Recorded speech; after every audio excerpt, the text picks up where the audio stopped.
এই চ্যানেলে সম্প্রচারিত সকল খবরই সচেতনতামূলক এবং শিক্ষণীয়, কোনো কিছুই প্রভাবিত নয়। জেলা প্রশাসনের উদ্যোগে বীর সৈনিক নেতাজি সুভাষচন্দ্র বসুর 128তম জন্মবার্ষিকী উদযাপন করা হলো জেলা প্রশাসনের ভবনের সামনে। বৃহস্পতিবার দুপুর 12টা নাগাদ জাতীয় পতাকা উত্তোলন করে কুচকাওয়াজের মাধ্যমে নেতাজি সুভাষচন্দ্র বসুর মূর্তিতে মাল্যদান ও ফুল দিয়ে শ্রদ্ধা নিবেদন করলেন। জাতীয় পতাকা উত্তোলন করেন জেলা শাসক নিতিন সিংহানিয়া সহ জেলা প্রশাসনের উচ্চপদস্থ আধিকারিকেরাও। जय जय हिंद ऑफिसर टोपी लगाएगा लगा टोपी পুষ্পার্ঘ নিবেদন করে শ্রদ্ধা জ্ঞাপন করবে।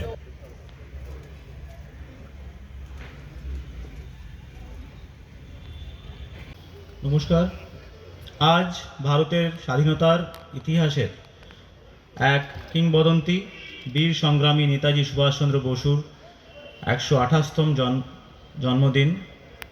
ব্রিটিশ শাসন থেকে ভারতের পূর্ণ স্বাধীনতার জন্য স্বাধীনতা সংগ্রামের জ্বলন্ত মশাল।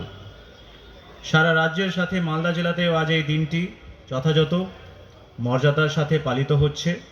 আমি উপস্থিত আধিকারিকগণকে ধন্যবাদ জানাই।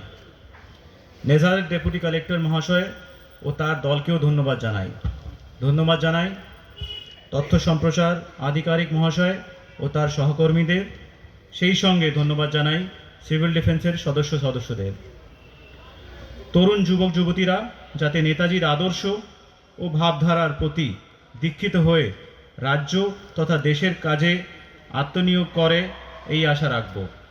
বর্তমান অভিভাবকগণকে, বিশেষ করে মেয়েদের বলতে চাই যে নতুন প্রজন্ম যাতে আগামী দিনে নেতাজির আদর্শ ও ভাবধারার প্রতি উদ্বুদ্ধ হয়, তার প্রতি দৃষ্টি রাখবেন।